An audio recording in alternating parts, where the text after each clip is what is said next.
everyone. Tim here from Welcome to the Table. And today we are once again in my car to listen to me ramble about things. Don't mind the air conditioning.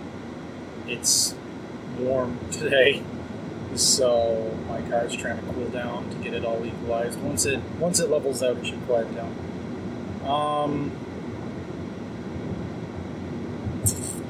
Today I want to talk about, ramble, as I tend to bounce around subjects a lot, about war games. Yeah. If you haven't caught on by now, I'm sure I've said this before, none of this is scripted. I don't really plan what I'm going to say ahead of time. I just kind of roll with it. Today I want to talk about war games. You've heard me in the episode about... You've heard me in the episode about randomization complain about Risk and its style of combat, why I'm not a fan. Let's talk about that. I've played a few different types of war games. Not a lot, mind you. Not a lot, but a few. I've played miniatures games, I've played dice games, I've played, even some games that most people wouldn't even think of as war games. So I figured I'd talk about a few of them, and the different styles of combat I've encountered, what I've liked, what I didn't like, that kind of stuff. And let's start with Risk once again. If you don't know what Risk is a war game that sees you and your family, usually, or friends, spread out across the globe. Depending on what kind of Risk you're playing, whether it's mission Risk or world domination, you'll have a goal or a couple of goals. But ultimately, it's going to involve, on your turn, you get some reinforcements based off of how much territory you've got, and then you fight people. And you fight people with dice. You roll some dice, higher number wins, defender wins ties.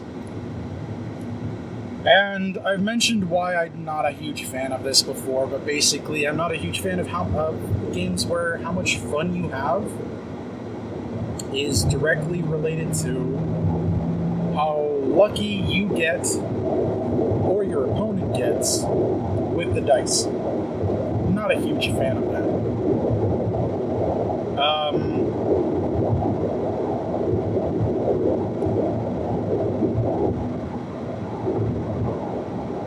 Risk Legacy, just to have a brief comparison, Risk Legacy doesn't start... So Risk Legacy is a kind of offshoot game designed to be played in a campaign with a similar group of people, ideally the same group.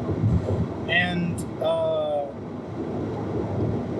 it has the same combat system.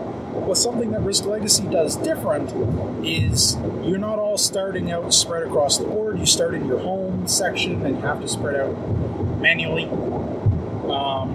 which can make it slower, but it's also victory points rather than global domination, so you might not even, completely wipe someone out, putting them out of the game for hours, because that's how long the game can take to actually end once you get to that phase. Another thing Risk Legacy does really well is it gives you opportunities to mitigate die rolls. You get missiles, eventually. It's a minor spoiler there, but you can get missiles that you can spend a missile on a die roll to just make one of the dice a 6. It doesn't even have to be your fight. You don't have to be involved. But it gives you some kind of agency. Another thing Risk Legacy does is it has multiple factions with different abilities, and in a good move of player engagement, each faction at the very start of the campaign has two optional abilities that you can take, one or two, and it lets you choose how that faction is going to work for the remainder of the campaign. One of them, I'm trying to remember, but I believe one of their special powers was if they roll 2 6s on defense, they lock down the territory. It can't be attacked. by that army anymore. Things like that. So that gives you ways of mitigating the die rolls. You can plan around that stuff, which is interesting. It's all right. Merc Legacy is fun. It's a really cool concept, but it's fine. Another game I should talk about that I have already, I've done an entire episode on, is Twilight Imperium.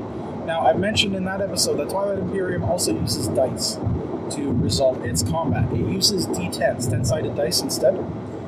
And it gives you a situation where, depending on the types of ships that you've got and your tech, each ship will have a combat rating, and you have to meet or exceed it to score a hit. And then your opponent returns fire and does the same. And that's more interesting because you can mitigate that. You can affect the combat values, but it's also, instead of I rolled higher than you did, I therefore win. It's a battle of attrition. You're dealing hits, they're dealing hits, you're dealing hits, they're dealing hits, until one of you retreats or wins. That kind of thing, which is more interesting. Though it is still dice ultimately, and you can still get screwed by it. It's also not completely a war game. There's diplomacy and I mean, it's also got objectives as well. So there's other things going on there.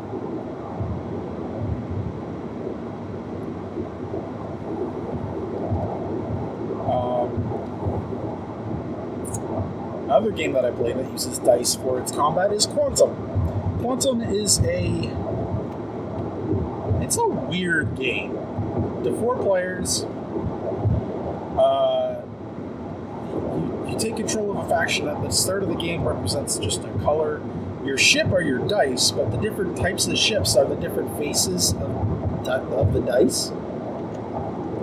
And it's also its value in combat. So combat, kind of like Risk, does deal with dice, but again, there's ways of mitigating it that make it a bit better. How combat works in Quantum is you roll a die, they roll a die, you add the value of your ship that's involved in the combat to the value of the die, and the higher number loses, with with attackers winning ties. So it encourages you to be aggressive. And the reason that's interesting is the value of the ship is its attack strength. It's also its movement, which is interesting. So your really fast ships are like tissue paper, whereas your really, really powerful ships move around like molasses, gobs of tar, incredibly slowly, and you have to manipulate the abilities of your other ships to get your strong ships in a position where you can make the best use of them. And that's interesting. Quantum also has powers. Your ship starts out as, or your faction, starts out as just a color. But you can, over the course of the game, grab these cards that give you passive abilities. Up to 3 of them at a time. And these are semi-permanent upgrades, because at any time you can just kind of swap one out. But also, more than that, there's other cards that let someone just make everyone discard a card to just kind of reset things, flip the table a little bit. And there's agency there. There's an offer there. And so the identity of your race is something you choose. You know, what your race is good at or bad at is something you choose. And that's something that works quite well, actually. Quantum's a great game.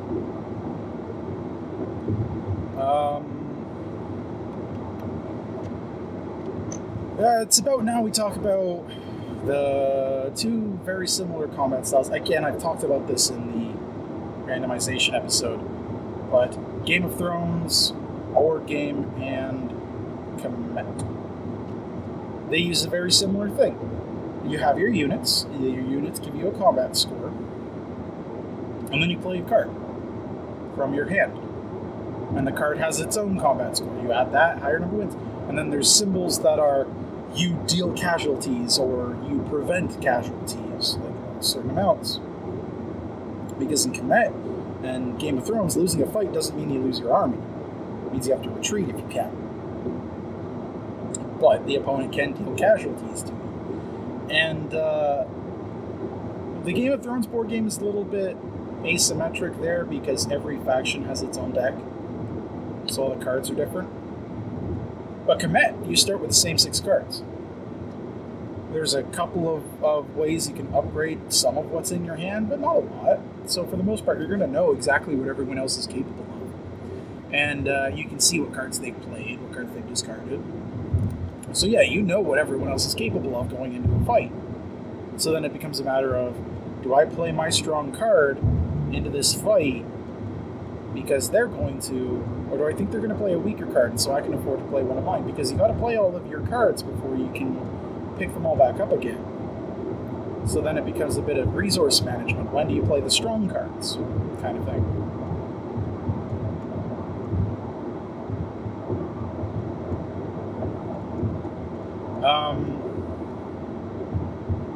A game I haven't played, but made by the same designer as Kemet, that uses another interesting combat system, is Inis. Spelled I-N-I-S. It's Celtish. As far as I know, it's not Innis, it's Inis. I'm not Celtic. I don't know. So how that game works is at the start of the round, you'll have a set of, like, there's a whole set of these green cards. These green cards are the action cards, each one unique, and you draft them. And if you've never played a drafting game, what that means is the hand of cards kind of gets passed around, and you pick one, pass the hand along, you pick one, pass the hand along, kind of thing, until all the cards are out. And there's only a couple of these cards that let you actually attack someone, but even more important than that is how combat actually works in that game. Is when you go into a fight. Let's see if I can remember how it actually works. It's something like there's a sequence of events that's like, all right, you fight someone, you deal a casualty. They then have to decide if they're going to keep fighting. And how you deal with casualties is, all right, you've dealt a casualty, they lose a miniature, or they discard one of these green cards.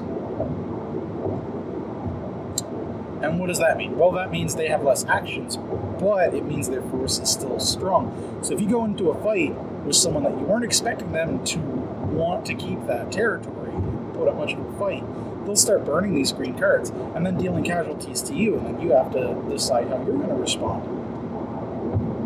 And that's an interesting puzzle.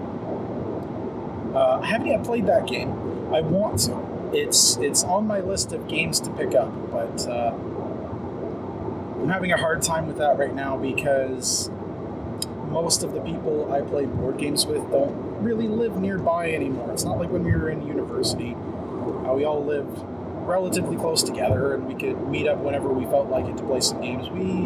You have to commit to it now. I mean, we're all adults. We all have lives. Well, I don't really have a life. That's another matter. That's why I'm doing a YouTube channel. The one friend is kids. I'm a kid. It's on my list to try, at the very least. Another game.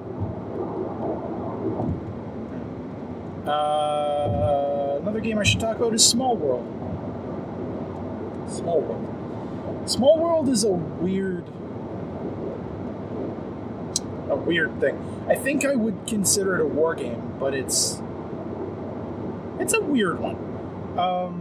So the way Small World works is you've got a board, and the board's split up into different regions, different types of land, and then at the side you'll have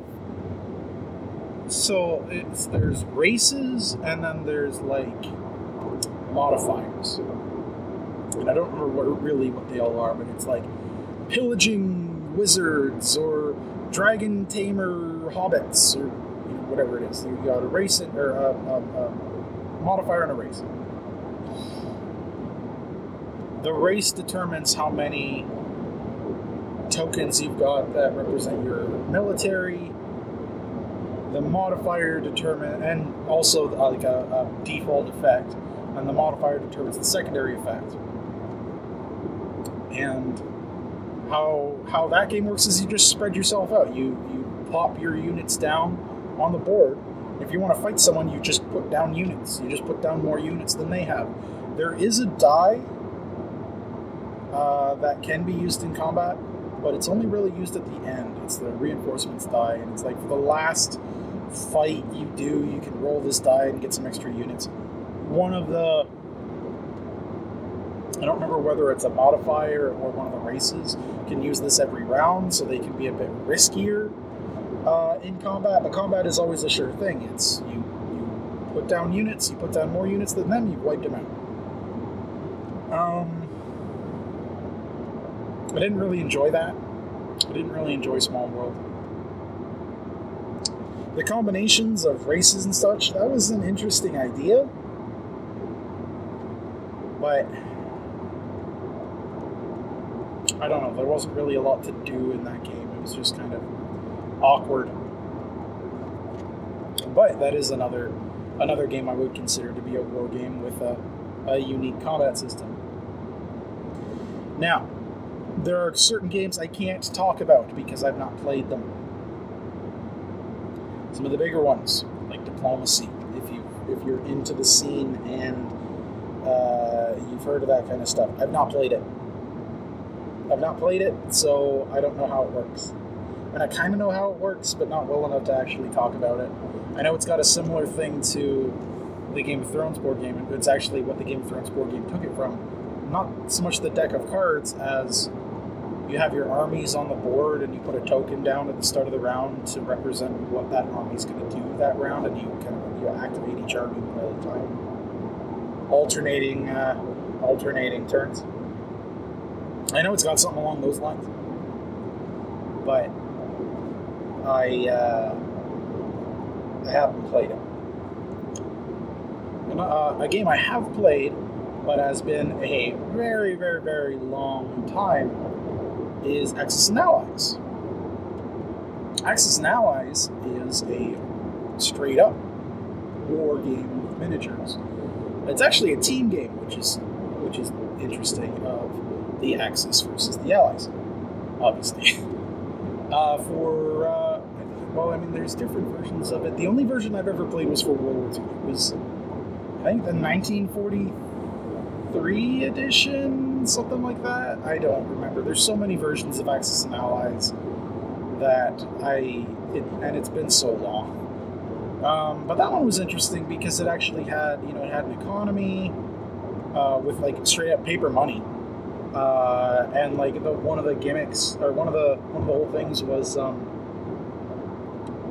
one of the factions, I think it was the Americans, takes a while to get going, but once they get going, they become very dangerous. So as the Axis, you have to kind of like deal with them as soon as you can, or else they'll get too strong.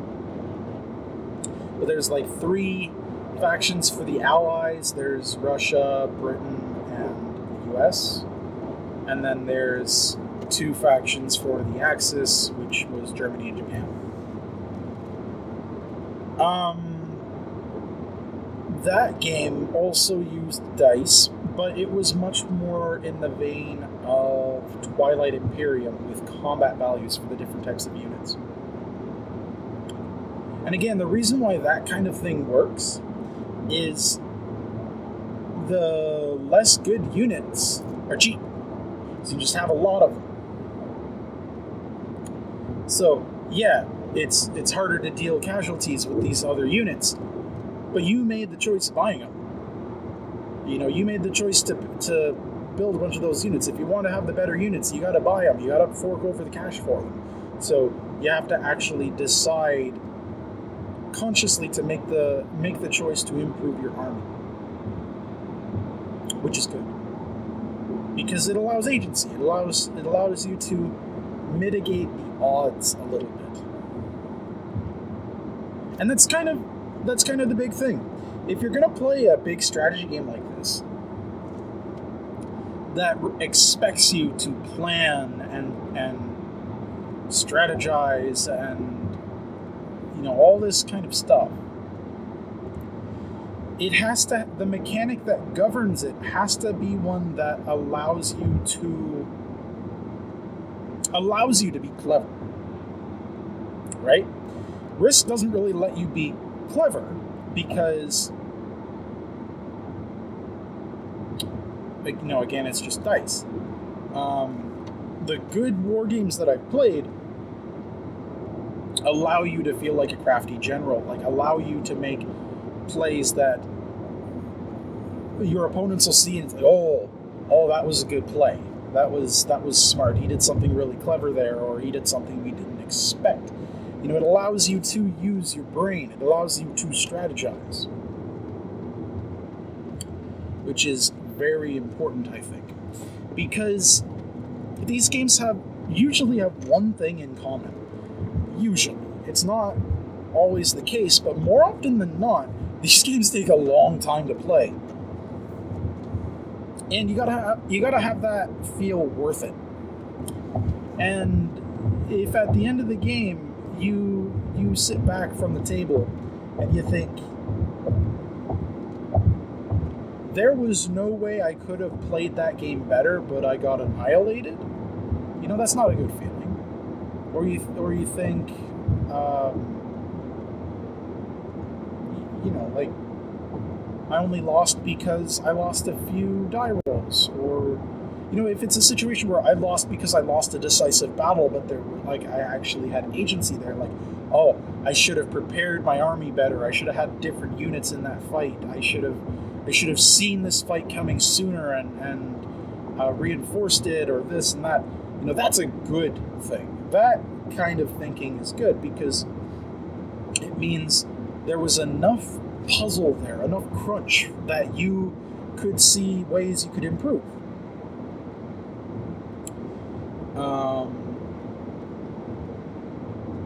But if you do everything right and the game just doesn't let you win,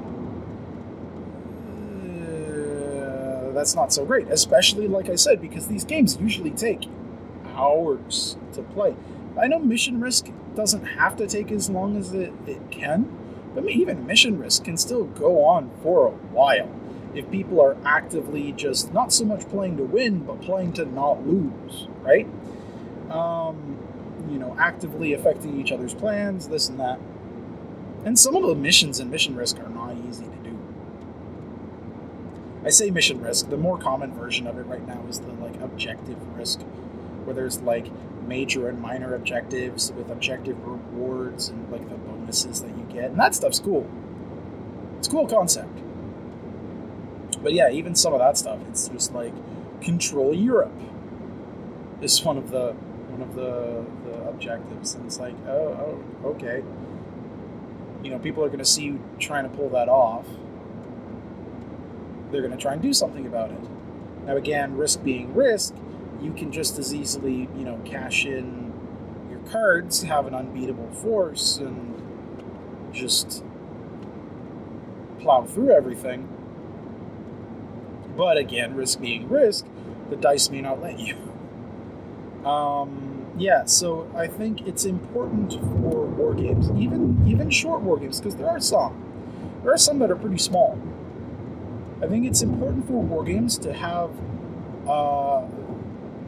enough there, strategy-wise, that you can actually, it feels like it's worth it to plan, and it's rewarding to think ahead, and beneficial. If it's not beneficial to plan ahead,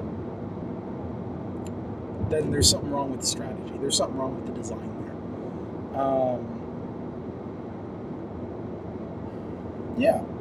I don't play war games all that much, honestly. I have a hard time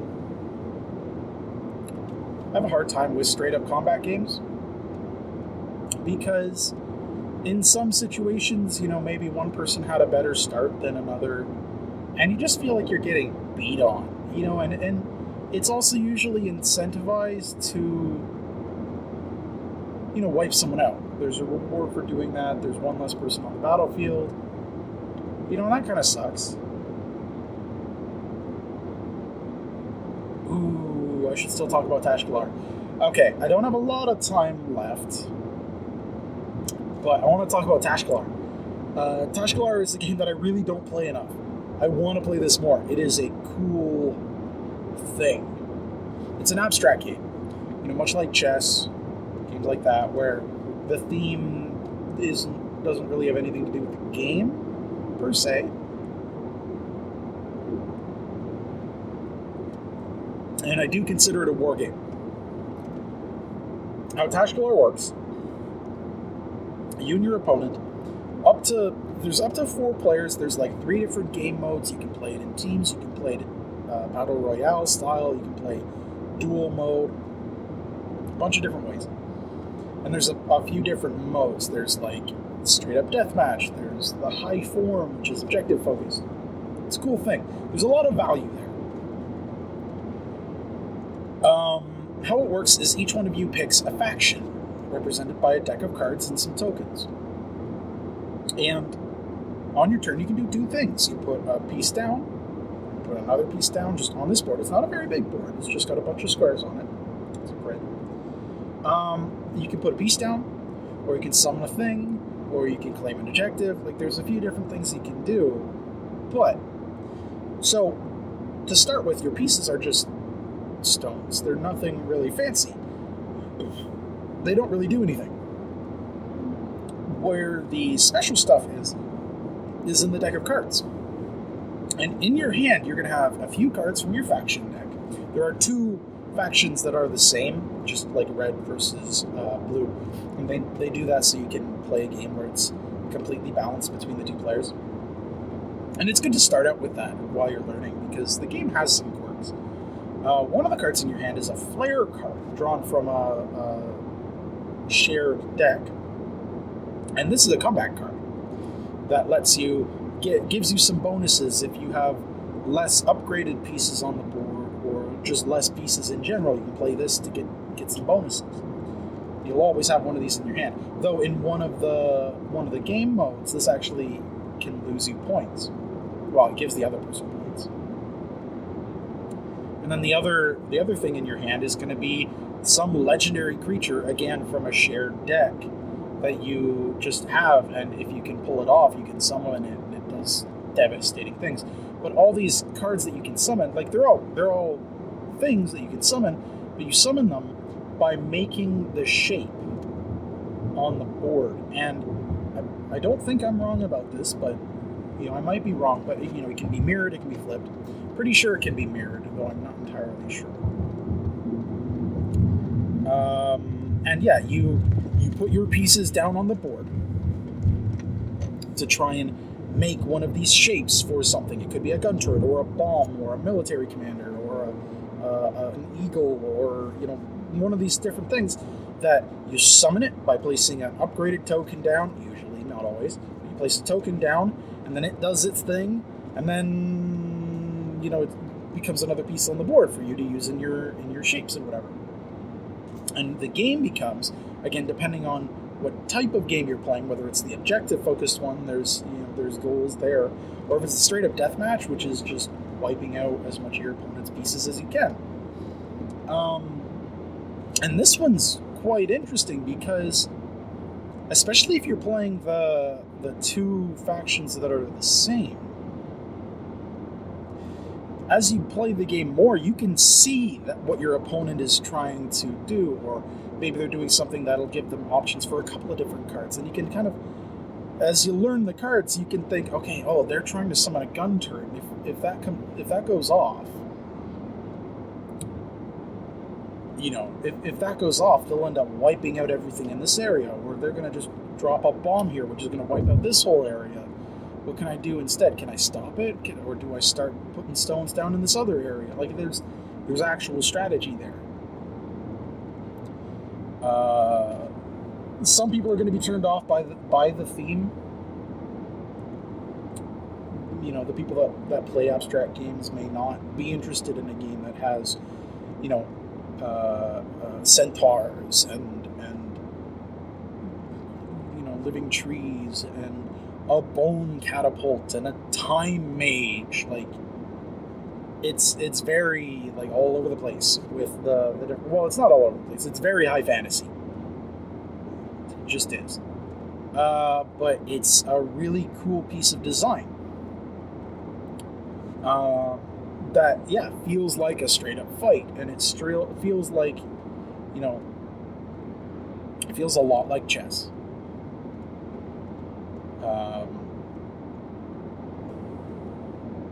And Tashkar is great. It comes with 4 factions out of the base. 2 of them are the same. And then they've released 2 more factions that each kind of play differently. One is the, like, Frozen Realm, and one is the Demon Realm, or something like that. The Demon one's kind of interesting because they have a portal, and a lot of their stuff is affected by, like, you know, building off of this portal. That's a physical thing on the board. But yeah, there's a lot of replayability there just in the base game. There's a lot of different ways to play. You know, you can play 1v1, 2v2, you know, free for all, like, a bunch of different ways to play.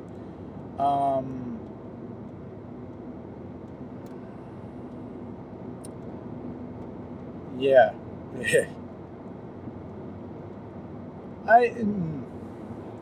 Okay, so I guess the moral is, war games are good if you like that kind of thing. Not everyone does. Not everyone enjoys that kind of interaction. However, you know, the appeal to a game like Risk is it is such a great leveler. Like, my brother fashions himself up to be a good strategist. He doesn't usually win when we play Risk, for one reason or another. And that's just the nature of the game. Like, because it's because the combat is random, and because it's so heavily reliant on luck, you can have the best plan and not win. And that's good and bad. That's good because it allows, more people to have fun. But it doesn't feel as rewarding. And getting wiped out because you got unlucky feels bad. So I can understand the reason that they used that, and I can understand the appeal and why some people love Risk, but I don't find it appealing. I do, though, very much understand that some people aren't going to like these more complicated games because, they just don't have a head for strategy. And if that's the case, I mean, you don't have to play. You don't have to play the game if you don't want to, right? Like, it feels like if you're going to play a strategy game like that, strategy should play a part. If it doesn't play a part, the game was designed well. And so these games where, having a great strategy can easily win you the game, it feels like that's kind of how it's meant to be. But at the same time, the more experienced players are probably going to be able to beat up on the less experienced ones, and that doesn't feel great. But you kind of, I don't want to say you expect that going in, but there's always the risk of that. I mean, there's the risk of that with Risk too. I don't know. Strategy games are a tough subject. They're so polarizing because you either love strategy games or you want nothing to do with them.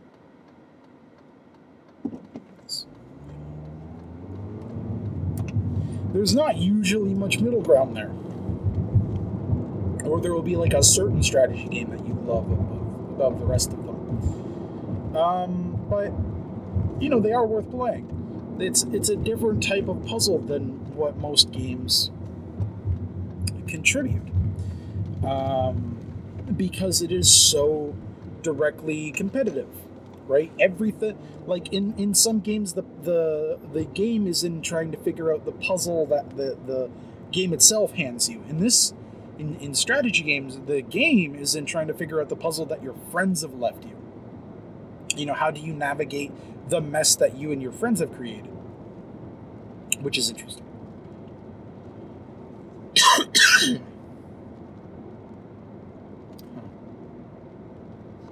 orange creamsicle ale instead of creamsicle. Interesting idea. If you're a beer drinker, I'm not. So strategy games are worth trying. You know, if you like me, I've never really enjoyed Risk, there are a few other options out there that are worth giving a shot. Maybe you'll find one that you like, and that's kind of the moral, or not so much the moral. That's kind of the goal of my YouTube channel, was trying to give people alternatives to the tired and like to the people that are tired of the go-to ones, tired of the things that, like, you know, the commonalities. Hopefully you got something useful out of this. Thank you for listening, and I will see you next time.